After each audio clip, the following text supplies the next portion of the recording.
Salut tout le monde, bienvenue à Vocation, le podcast où je m'entretiens avec des professionnels de divers milieux dans le but de vous faire découvrir les réalités de leur métier. Aujourd'hui, on s'entretient avec Marie-Lou Légaré, qui est ingénieure forestière. La discussion fut fort intéressante, puis on en apprend énormément sur ce beau métier qui est l'ingénierie forestière. Marie-Lou nous amène aussi à pousser la réflexion un peu plus loin en nous parlant d'une expérience qu'elle a vécue là, au tout début en fait de son premier emploi, qui nous amène vraiment à pousser la réflexion un peu plus loin puis à comprendre que des variables, quand on choisit un métier, il y en a pas mal plus qu'une. Donc évidemment, là, je vous souhaite apporter attention à ce passage-là. Puis, si jamais là, vous voulez rester à l'affût des prochains podcasts puis que nos discussions en fait vous intéressent, je vous invite à nous suivre sur nos différentes plateformes. Par le fait même, je vous invite, si jamais vous écoutez le podcast, puis vous dites « Hey Colin, j'aimerais ça, moi, en apprendre plus sur tel métier », je vous invite à nous écrire. Justement, on cherche toujours des gens intéressants, donc si jamais on peut avoir vos références pour inviter des gens ici sur le podcast, ça va nous faire extrêmement plaisir de rentrer en contact avec eux puis de vous faire découvrir leur métier. Sur ce, je vous souhaite bon podcast.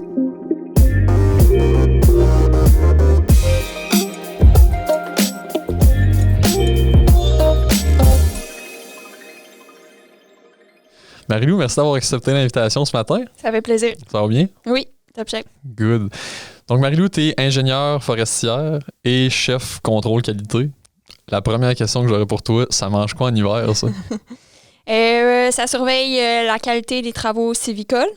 Les travaux sylvicoles, c'est tous les travaux qui se passent en forêt après la coupe.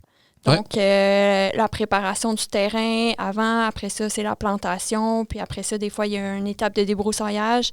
Donc, c'est juste surveiller à ce que les travailleurs font bien le travail. Donc, en gros, c'est pas mal ça. C'est pas mal ça. Puis c'est quoi les paramètres qui font qu'une plantation ou les travaux sylvicoles sont bien faits? Tu sais, ben là, on y va de façon statistique parce que c'est des travaux à grande échelle. Donc, on va prendre seulement des parcelles, des sections du terrain pour voir si ça passe. Donc, statistiquement parlant, est-ce que dans l'ensemble, on atteint des critères que le ministère établit?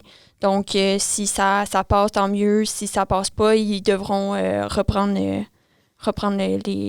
travaux. Là. Les travaux, OK. Ouais. Fait que c'est toi, dans le fond, qui va les diriger si on a à refaire les travaux. C'est toi qui va lever le flag de dire hey, ça, c'est pas fait selon... Dans le fond, c'est le gouvernement fédéral qui établit les normes de ça? C'est vraiment le gouvernement provincial. C'est le gouvernement provincial qui a en fait engagé une entreprise pour checker tous les travaux non commerciaux à travers le Québec. Donc, c'est le gouvernement provincial qui a établi ces standards que nous, on applique par la suite. OK, cool. Puis là, dans le fond, si on repart, mettons, du début, là, il se fait une coupe parce qu'on a besoin de bois pour la transformation. Après ça, fait qu'on vient couper là, un terrain qui est préalablement défini, j'imagine, en partenariat avec le provincial, le gouvernement, puis la compagnie qui veut traiter ce bois-là. Oui, exactement. Puis là, après ça, c'est là que est-ce que votre compagnie, vous êtes engagé par le gouvernement directement ou vous êtes engagé par les compagnies qui font la coupe? On est engagé directement par le gouvernement. On appelle ça une entreprise paragouvernementale. Donc, oui, c'est directement du gouvernement. Puis, effectivement, là, il y a la coupe qui est faite par les entreprises, mais c'est le ministère qui décide exactement où que les entreprises vont couper. Bien, c'est sûr que ça se fait, ça se discute là, ensemble, mais c'est quand même le ministère qui donne le go. Et par la suite, c'est le ministère qui donne le go de où on va reboiser. Par la suite, c'est nous qui assurons la coordination opérationnelle. OK. Puis là, c'est quoi, mettons? Fait que là, il y a la coupe qui est comme l'étape, la première étape. Ouais. Puis là, après ça, c'est quand tu parles de préparation, de plantation, c'est quoi si tu peux te définir un peu plus, c'est quoi les différentes étapes jusqu'à, la forêt est revenue là, à ce qu'on veut? Oui. Bien, il y a la coupe, la première étape. Par la suite, on va avoir une préparation de terrain qui est comme des machineries qui vont labourer le sol, un peu comme on fait en agriculture. Okay. On coupe le maïs, puis après ça, il va y avoir quelqu'un qui va labourer le sol avec de la machinerie. Puis c'est à peu près la même affaire en forêt. Par la suite, un coup que le sol est bien préparé, l'année d'après, il va y avoir des reboiseurs qui vont planter des arbres. Habituellement, les arbres sont plantés à toutes les 2 mètres, 1,5 mètre, 2 mètres environ. Donc, ça se fait de façon manuelle? Manuel, oui, avec une pelle, puis les sacs, puis ben du monde motivé. Il faut être motivé à faire ça. OK. Par la suite, peut-être 2 ans après, il va y avoir une première étape que souvent entre les plants qu'il y a eu, il va y avoir de la compétition qu'on ne veut pas nécessairement, comme des framboisiers, des bleuets. Donc, on va essayer de diminuer cette compétition-là. Donc, il va y avoir des débroussailleurs. En gros, c'est comme des travailleurs qui ont un weed eater, un gros weed eater des mains. Puis ils vont se promener autour des arbres pour essayer d'éclaircir les arbres, d'essayer qu'il y ait le moins de compétition autour d'eux.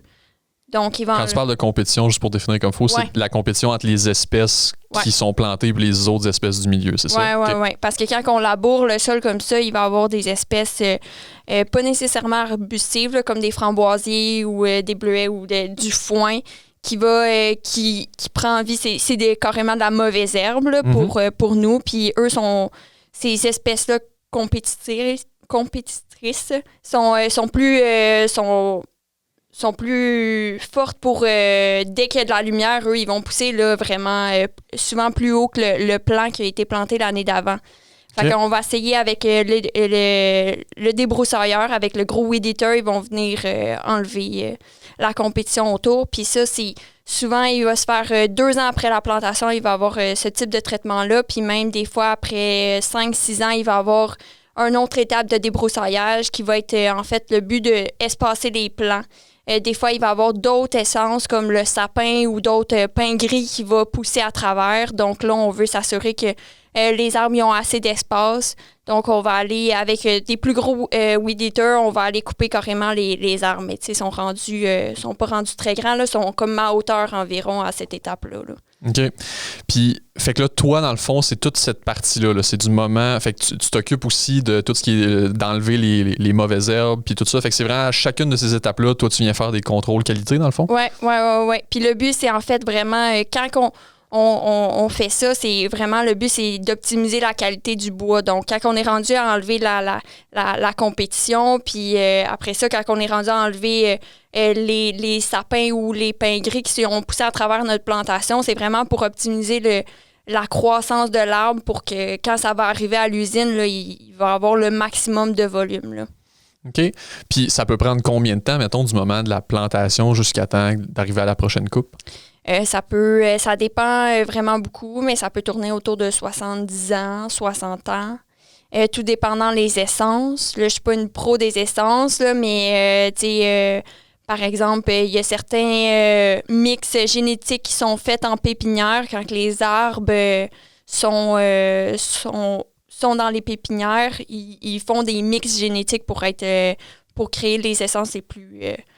les plus robustes possibles. Oui, c'est ça, les plus robustes, puis qui vont faire le meilleur bois. Là. OK, c'est intéressant. Puis dans le fond, toi, est-ce que tu passes la majeure partie de ton temps en forêt? Tu le passes au bureau? C'est quoi la proportion, mettons, de ta journée ou de ta semaine normale? Ça dépend vraiment beaucoup. Tous les travaux que je vous ai expliqués, ça se passe tout à l'été, seulement l'été. Okay. Donc, dès qu'il y a de la neige, c'est fini. Donc, 100% de mon hiver se passe à l'intérieur. C'est beaucoup de la planif qui est faite à ce moment-là. Donc, moi, je vais travailler avec le ministère pour essayer de planifier les coupes. Tu sais, c'est pas moi qui ai le dernier mot, mais je vais travailler avec eux pour essayer de planifier, pas les coupes, désolé, les plantations, les travaux qui vont se faire durant l'été. Mm-hmm. Puis après ça, durant l'été, là, c'est là que le fun commence parce que je passe la majorité de ma semaine en forêt à vérifier que les opérations se passent bien. Donc, c'est quand même à grande échelle, donc ça prend du temps à se déplacer. Fait que je passe beaucoup de temps sur la route, en forêt, puis un peu de temps au bureau aussi. Ouais, c'était là que je m'en allais, justement. Bon, évidemment, de la plantation, c'est pas dans un centre-ville que ça se passe. Tu passes énormément de temps sur la route, comme tu disais. Ça ressemble à quoi? Là, évidemment, on est en Abitibi. La région est assez spacieuse. Là. Ça ressemble à quoi? Mettons, d'un, faut que tu aimes vouloir faire de la route, j'imagine, pour faire ton métier, mais tu passes combien de temps après sur la route? Ça dépend vraiment beaucoup. Mais en fait, moi, je suis responsable de toute l'Abitibi, tout le Témiscamingue, puis le nord du Québec. Fait que je pense que c'est ça qui fait en sorte que je passe beaucoup de temps sur la route parce que je pars tout le temps de Val-d'Or. Donc, quand je m'en vais au fin fond de Ville-Marie, ben c'est le temps de se rendre à Ville-Marie. Puis après ça, souvent, les secteurs qui ont de plantation se retrouvent environ à 1 heure et demie de la ville en forêt. Fait que c'est toujours me déplacer de Val-d'Or jusqu'à la ville principale. Puis après ça, c'est un minimum de 1 heure et demie de route. Entre les différents spots là, dans la ville. OK? Ouais. Puis là, toi, mettons, quand tu pars, mettons, par exemple, on prend le cas de Ville-Marie, tu pars à Ville-Marie, est-ce que tu passes plusieurs jours là à faire des vérifications sur terrain, après ça, tu reviens, ou c'est vraiment un in and out, puis où ça dépend encore, c'est variable? Non, j'essaie vraiment de passer plusieurs jours là, pour optimiser ma semaine. Donc, je dors soit en camp forestier parfois, en motel à Ville-Marie.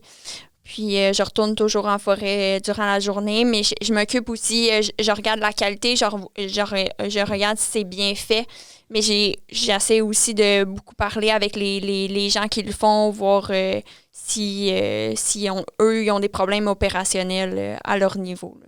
Puis, est-ce que ces travailleurs-là qui font la plantation, est-ce que ça se trouve être tes employés ou c'est une compagnie externe, puis toi, tu es vraiment engagé par le gouvernement?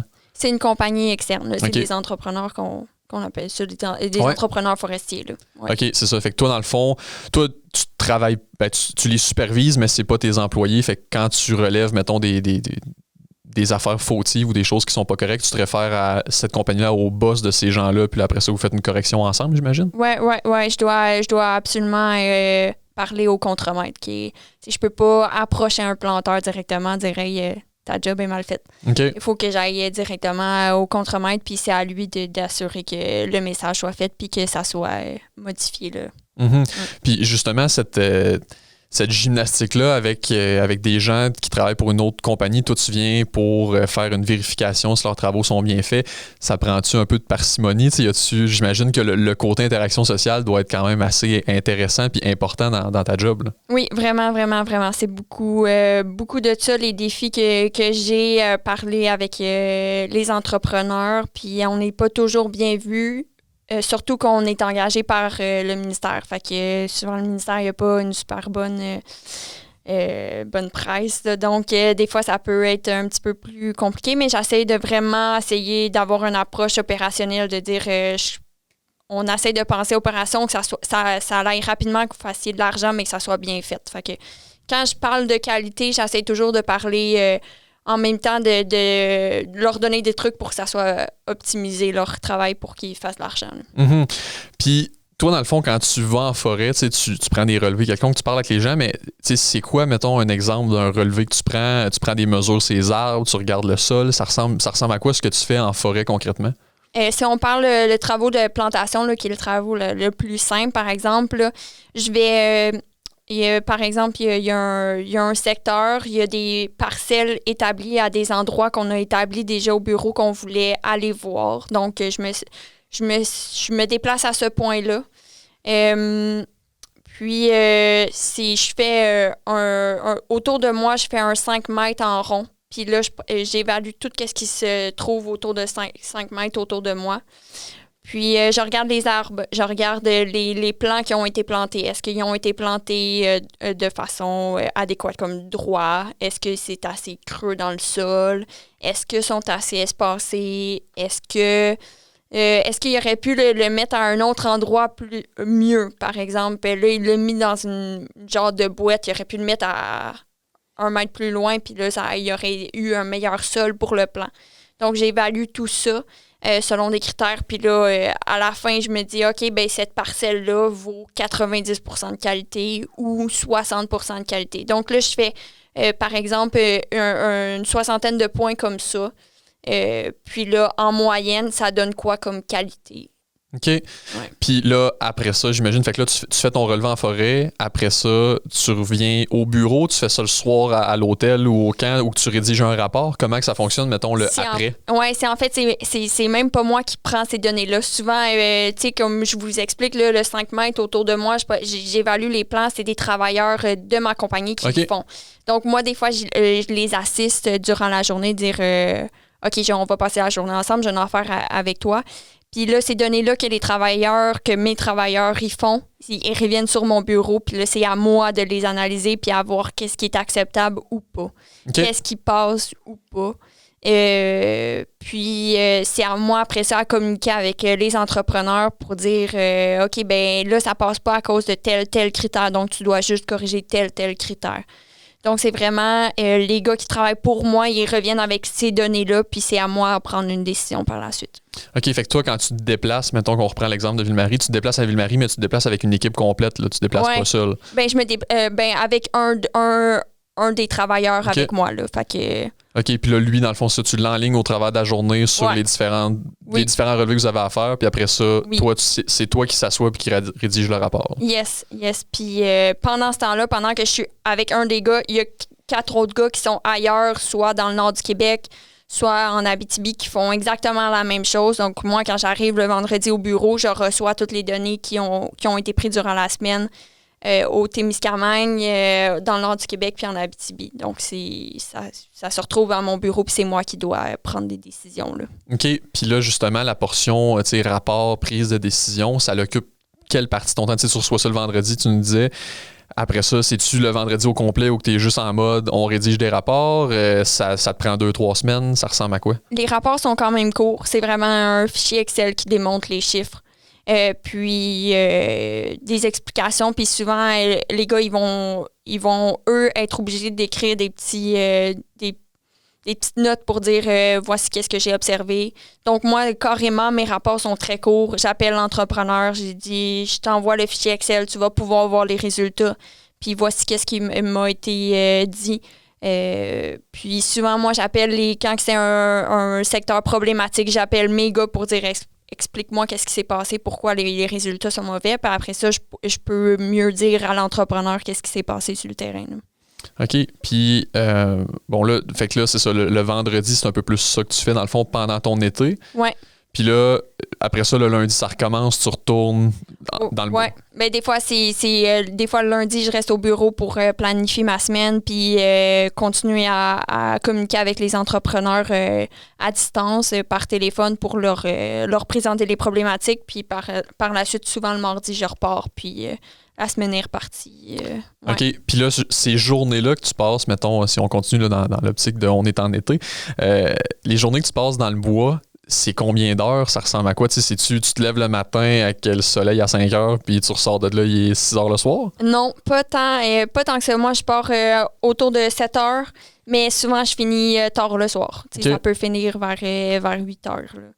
Parce que après ça, j'imagine que un moment donné, quand le soleil est couché, tu dois plus pouvoir travailler. Non. Mais en fait, souvent, je reviens vers 5 heures, puis il y a toujours un peu de bureau à faire le soir là, dans le motel. Fait qu'à répondre à des courriels, puis à assurer que ça roule bien. Donc, souvent, vers 5 heures, je suis au motel, puis vers 8 heures, 8-9 heures, c'est pas mal fini ma journée, là.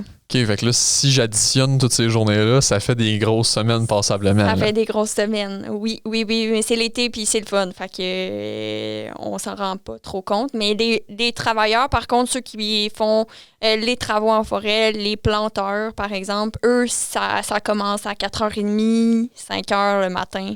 Ça finit, c'est ça, ça fait des 12 heures. Là, ça finit autour de 5 heures aussi. OK. Puis, bon, là, évidemment, ça, c'est la portion été. La portion hiver, c'est plus de la planification. Là, tes semaines, c'est-tu plus des semaines normales de 40 heures? Oui. Fait que l'hiver, c'est moins stressant, moins rushant l'hiver? Oui, mais c'est un peu endormant. J'aime moins ça. Okay. C'est moins stimulant. Mais oui, c'est une semaine de 40 heures au bureau. C'est beaucoup de planification à voir, essayer de voir à long terme, ça va être quoi les problématiques. Puis, on travaille aussi avec le ministère pour établir des normes. Ça va être quoi nos nouveaux critères de l'année d'après parce que ça change beaucoup. Puis le ministère, ils changent aussi leur vision des choses. Donc, moi, je dois modifier ma vision des choses avec eux. Là. Donc, fait qu'il y a beaucoup d'apprentissage en continu, j'imagine, justement, de t'adapter à ces différentes normes-là pendant toutes tes années de travail. Là. Oui, c'est sûr. OK, très intéressant. Fait que si on revient un peu, mettons, avant, Marie-Lou qui sort du secondaire, c'est quoi pour expliquer un peu aux gens, c'est quoi le parcours pour te rendre au poste que tu occupes aujourd'hui? Le parcours, mettons, typique ou en fait, ton parcours à toi, ça a été quoi? Ouais. Ça a été secondaire, ça a été cégep, beaucoup de doutes au cégep. Là, évidemment, je pense que pour tout le monde, c'est un peu tough. Ben, pas pour tout le monde. En tout cas, pour moi, ça a été difficile, le cégep. Par la suite, cégep en sciences nature, toute biochimie, maths. Au secondaire, t'avais-tu fait tes chimies physiques, maths fortes aussi? Oui, oui. Puis ça, c'est nécessaire pour rentrer au bac en génie forestier? Oui. Okay. Par la suite, au bac, il faut avoir sciences nature. C'est le fun, il n'y a pas besoin de cotère, donc pas besoin de... Il laisse passer tout le monde. C'est pas un programme contingenté. Oui, c'est ça. Mais il faut avoir passé tous les cours. Puis toi, tu l'as fait à quelle université? À l'Université Laval, à Québec. Puis, fait que là, c'est ça. Là, t'arrives au bac. Puis, à ce moment-là, tu t'es enligné là-dedans. Fait qu'au cégep, t'as découvert tu t'es dit, je m'en vais là-dedans, ou t'étais pas trop sûr, tu t'es dit, on essaye ça, puis on verra ce que ça donne? Non, j'étais pas mal sûre quand j'ai décidé que c'était ça. J'avais dans l'idée plein d'autres choses, mais quand j'ai décidé que c'était génie forestier que j'allais faire, c'était une amie à mon père qui était ingénieur, donc je sais pas pourquoi. Un matin, je me suis levée puis j'ai fait je veux faire exactement comme elle. Puis j'étais allée voir sur Internet c'était quoi. Puis là, c'est là que c'était vraiment un déclic. Là. Okay. Quand j'ai fait les visites des universités, je savais que c'était là. Je savais que ça allait fonctionner. J'ai pas réhésité après. Là. OK, cool. Puis là, c'est ça. Fait que tu commences le bac. Le bac dure combien de temps? Il dure 4 ans. OK. Puis il y a deux bacs différents, en fait, pour ressortir avec le même titre ingénieur forestier. C'est un bac plus axé sur l'aménagement de la forêt. Donc, c'est plus à grande échelle. Donc, comment on aménage la forêt dans le Québec au complet, ou si on prend toute la Gaspésie au complet, ou toute la Mauricie. C'est vraiment, vraiment à grande échelle. C'est plus au niveau écologique aussi, protection des animaux, le caribou par exemple qui est comme un aspect important qu'eux ils vont se pencher un petit peu plus. Puis il y a aussi le bac en opération forestière qui est là, qui est beaucoup plus terrain, qui suit la machinerie en forêt, la coupe. Puis ça, moi, c'est ce bac-là que j'ai fait en opération forestière. Donc, c'est un petit peu plus d'optimisation, de mathématiques, puis de terrain. OK. Puis justement, c'est ça, à l'intérieur de vos cours, vous voyez, vous avez des cours sur le terrain, des cours à l'université dans des classes. Ça ressemble à quoi, mettons, ce que vous voyez au bac, là, mettons, dans le parcours que toi, tu as fait? Oui. Pas assez de terrain. Beaucoup assis sur mes deux fesses à écrire. Là. C'était vraiment beaucoup ça. Malheureusement, ça devrait être autrement, là, mais c'est ça. Mais les cours les plus intéressants, c'est des cours, on voit aussi toute l'hydrologie, donc comment les ruisseaux, les lacs, comment protéger les cours d'eau en forêt. Ça a été un cours important. Un cours d'optimisation. Il donne de plein de variables, voir comment optimiser ton opération avec les variables qu'on te donne dans le problème. Ça a été un cours super intéressant que j'applique indirectement dans mon travail aujourd'hui quand j'arrive sur un terrain, qu'on voit que ça roule pas rondement. C'est comment que je peux faire pour optimiser l'opération. Sinon, j'ai eu des cours aussi concernant la machinerie et la mécanique. Je me rappelle pas de grand-chose de ça, mais oui, j'ai eu ça. Fait que tu touches un peu à tout, puis là, au travers de ça, t'as, comme tu disais, pas assez, mais t'as quand même des sorties sur le terrain un peu en parcimonie au travers de ça. Oui, on a passé... il y a un été... il y a un hiver que j'ai été en stage, puis il y a un été que j'ai été à l'école. Donc là, cet été-là, j'ai passé beaucoup de temps sur le terrain avec des profs à voir les opérations puis à faire des travaux autour de ça. Là. Okay. Puis quand t'as... Bon, fait que là, tu termines ton bac, t'as un peu d'expérience, théorique, un peu d'expérience terrain. Est-ce qu'il y a, à la suite du bac, est-ce qu'il y a un examen pour un ordre professionnel quelconque que tu dois repasser pour comme te qualifier ou obtenir ton titre? Ou c'est vraiment, tu termines ton bac puis tu peux commencer ta job? Non, il y a un examen de l'ordre des ingénieurs que tu fais à la fin de ton bac. Donc, c'est beaucoup plus en lien avec la déontologie, comment bien agir en tant qu'ingénieur, puis respecter les lois. C'est pas très compliqué, ça se finit là, un coup que tu as passé l'examen, tout est beau. Et il faut avoir un certain nombre de semaines de stage. Donc, je pense que c'est 32 semaines de stage. Moi, dans mon bac, c'était un petit peu plus demandé. Des stages, je pense que c'était 40 semaines de stage. Donc, dans le bac en opération forestière, c'était exigé de faire un petit peu plus de stage terrain que les autres, l'autre bac. Donc, tous les étés, tout un hiver aussi, ça a été des stages dans les entreprises.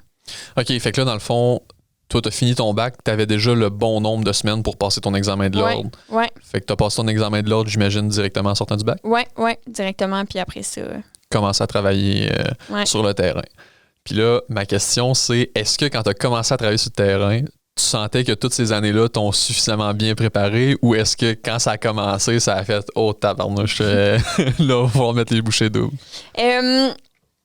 Ça m'a préparé à... je trouve qu'un bac, c'est apprendre à apprendre. Mm-hmm. Donc, ça m'a préparé à apprendre mon nouveau métier. Comme moi, je considère que quand je suis sortie de l'université, je ne savais pas comment être un ingénieur forestier, mais je savais comment apprendre à être une bonne ingénieure forestière. Donc, quand je suis sortie de là, encore aujourd'hui, ça fait à peine 1 an que j'ai gradué, j'apprends encore à être une bonne ingénieure forestière. Donc, je trouve que ça m'a donné les capacités à bien décoder puis à bien prendre en compte plein de variables pour trouver des solutions. Est-ce que je suis sortie de là avec une grande expérience, sortie de mon université avec une grande expérience? Non, pas du tout. Pas du tout. Mm-hmm. Puis là, justement, y a-tu des facettes que tu as trouvé plus difficiles à intégrer après ça, une fois que tu es arrivé sur le marché du travail? Je sais pas, je sais que tu fais de la gestion de personnel, tu as des gens qui travaillent pour toi, tu as des rapports à écrire, j'imagine que tu as des deadlines à rencontrer, des horaires à gérer. Y a-tu des parcelles de ça que, justement, ça a été un peu plus rushant, mettons, quand tu es arrivé dans ta job? Ça a été de tout apprendre au niveau des travaux sylvicoles parce que le bac est beaucoup concentré sur les travaux de coupe, donc de la récolte en forêt, du bois en forêt. Donc là, j'avais tout vu les processus de la récolte et j'avais vu à peine les processus qui se passaient après la récolte. OK. Fait que ça a été parce qu'il y a quand même peu de personnes, peu d'ingénieurs qui travaillent sur les travaux sylvicoles en sortant de l'université. Donc, ça a été ça. J'ai rentré dans une entreprise qui se spécialisait là-dedans. Puis là, c'est eux qui m'ont appris là, beaucoup parce que moi, j'avais pas de connaissances. Mm-hmm.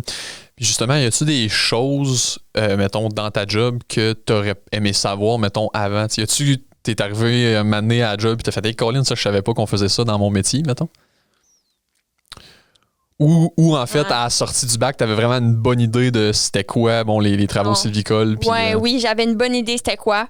C'est juste, j'avais pas eu de travaux en tant que tel à l'université concernant ça. Mm-hmm. Donc, c'était apprendre c'est quoi une bonne plantation, puis comment ça se passe. C'est vraiment l'opération de la préparation là, avant la plantation. Ça, j'avais aucune idée. Là. C'est vraiment les premières semaines, ça a été en forêt à observer. OK, c'est ça, une préparation de terrain pour la plantation. C'est ça du débroussaillage. C'est ça qu'ils utilisent pour débroussailler. Tu sais, tout plein de trucs comme ça que j'avais aucunement, je savais aucunement là, en sortant de l'université. Mais c'est des trucs qui est facile à apprendre. Puis, puisque à l'université, on t'apprend à apprendre que quand tu arrives sur le marché du travail, tu t'apprends vite. Là. Tu sais comment.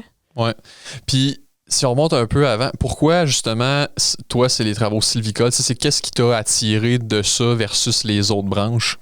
Je le sais pas. Je le sais pas, mais un coup que je suis rentrée, quelques semaines après, je savais que j'allais pas ressortir des travaux sylvicoles. Je sais que c'est vers ça que je vais m'enligner pour le restant de ma carrière, probablement. Ouais. Je sais pas pourquoi je trippe autant, mais oui, c'est ça que j'aime. Ah, OK, cool.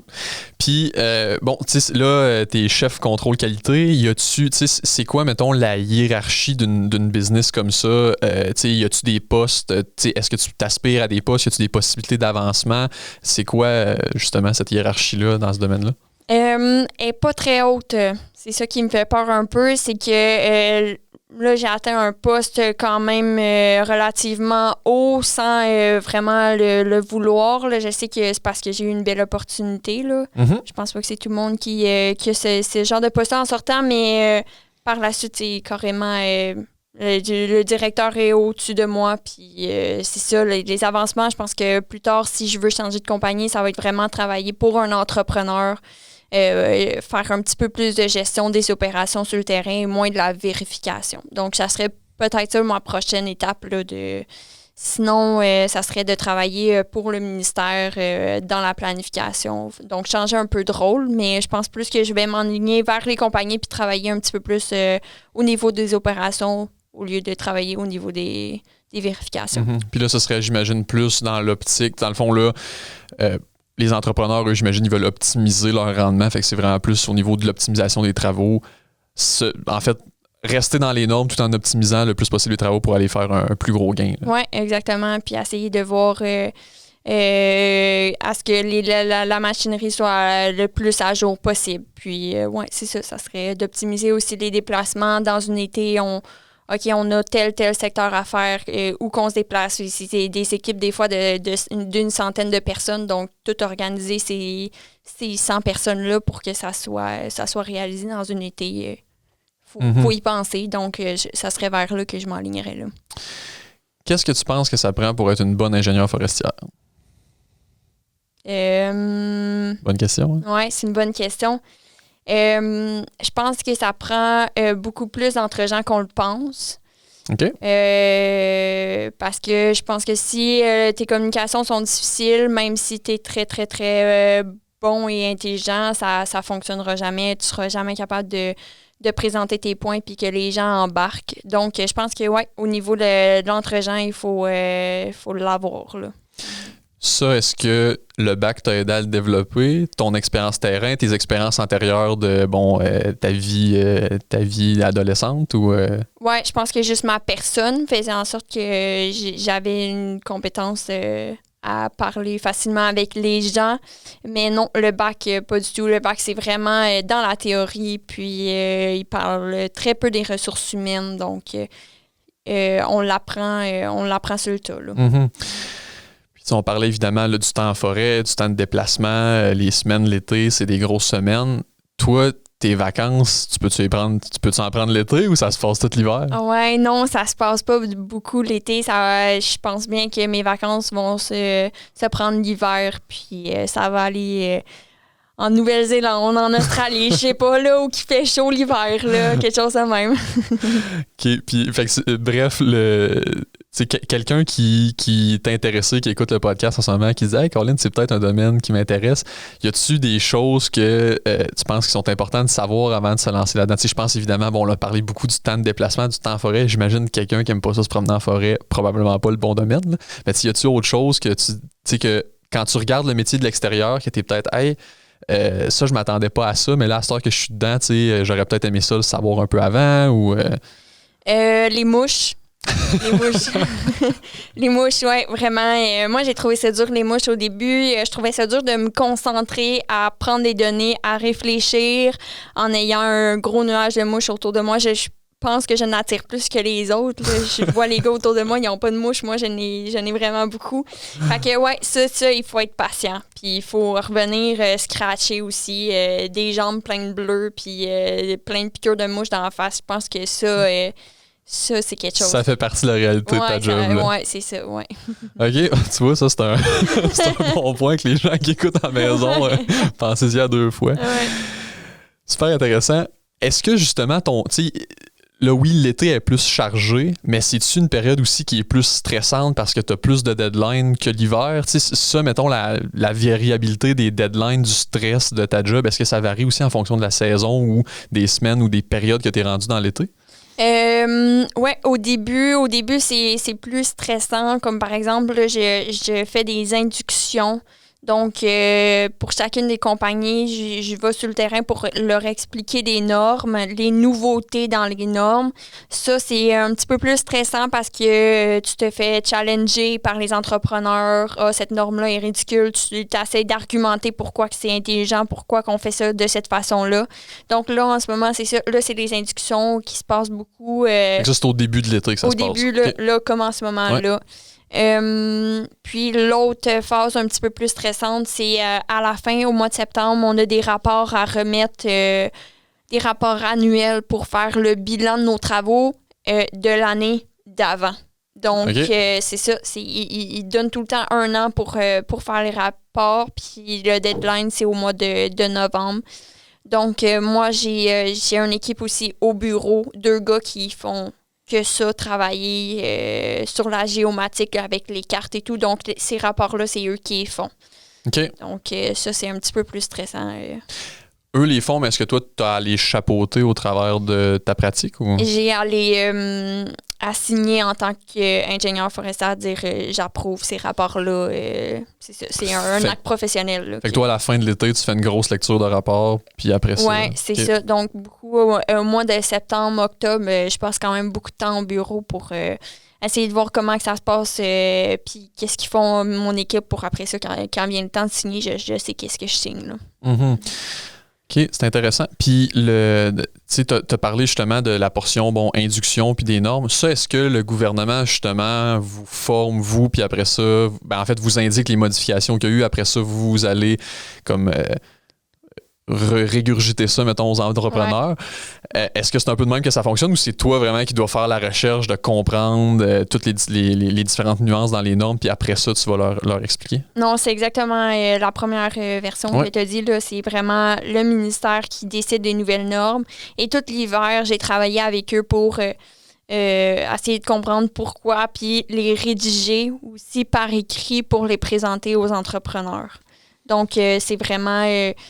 c'est sûr que pour moi, ça a été beaucoup d'apprentissage cette année parce que c'était nouveau pour moi. Donc, mais tu sais, l'année d'après, l'année prochaine, ça va être bien différent. Là. Il va y avoir les nouveautés, mais puisque j'ai avoir une base de connaissances, ça va être beaucoup plus facile. Là. Mais oui, je travaille avec eux. Pour après ça, c'est seulement moi qui présente aux entrepreneurs. Donc, le ministère et les entrepreneurs ne devraient pas avoir de contact. Okay. C'est vraiment ma compagnie qui est l'intermédiaire.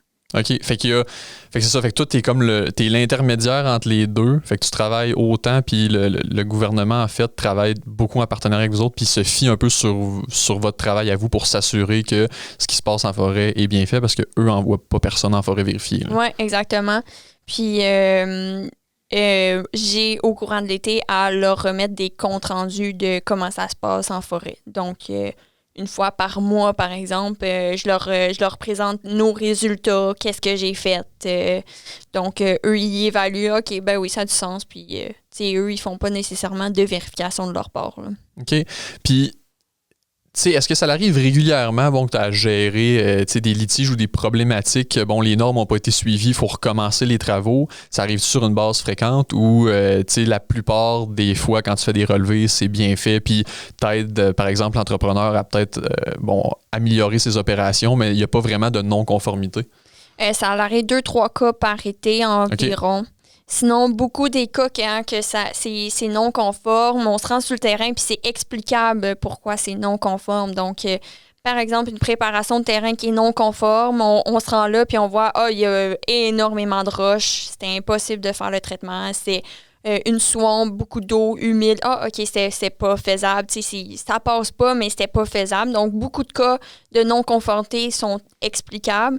D'autres sont juste parce que les entrepreneurs sont cabochons puis ils font mal le travail. Là, c'est ça qui est un petit peu plus touché, c'est qu'il y a de l'argent en jeu. Nous, on leur donne des pénalités financières. Ils ont à reprendre le travail et ils ont à payer une modulation, facture de plus. Ouais, une pénalité. OK. Ouais. Puis, fait que dans le fond, toi, justement, tu as aussi un peu ce rôle-là de dire, il y a une norme qui existe, mais là, dans ce cas-là, on n'est pas capable de l'appliquer parce que ça n'a juste pas de bon sens. Fait qu'il y a aussi un peu de ton évaluation à toi de ça, puis tu dois t'accommoder un peu au terrain qu'il y a devant toi. Là. Oui. Puis c'est souvent pour ça que je me déplace sur le terrain durant l'été.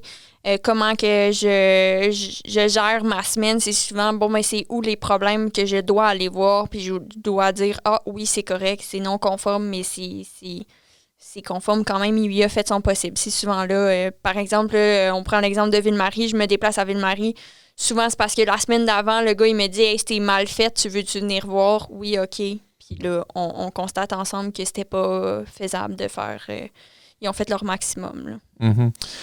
En terminant, c'est qu'est-ce qui te passionne le plus de ta job? Parce que tu m'en parles depuis tantôt, puis tu as l'air vraiment à triper, puis je comprends toute la portion de passer du temps en forêt, tu as l'air de triper là-dessus, ça a l'air d'être ça qui t'attire beaucoup, mais c'est quoi qui fait que, bon, le matin, j'ai le goût d'y aller, c'est le fun? Y a-tu un aspect en particulier? Ou c'est vraiment le fait que ce soit tout le temps autant comme en mouvance, puis que c'est jamais pareil? Oui, ben je pense que qu'est-ce que j'aime autant de mon travail, c'est d'être en communication avec autant de personnes. Autant mon équipe que les entrepreneurs, que le ministère. Je pense que c'est vraiment c'est les ressources humaines autour de ça. J'aime beaucoup passer du temps en forêt, j'aime ça, mais ouais, c'est ça. Passer du temps avec des gens, j'adore ça aussi. Là. Ben super, Marie-Lou, un gros merci. Je pense que c'était hyper intéressant. Je pense que les gens qui vont écouter le podcast vont en apprendre beaucoup sur ton métier. Fait que merci pour ton temps ce matin, c'était très apprécié. Super. Les gens à la maison, on se retrouve pour un autre épisode de Vocation. Salut!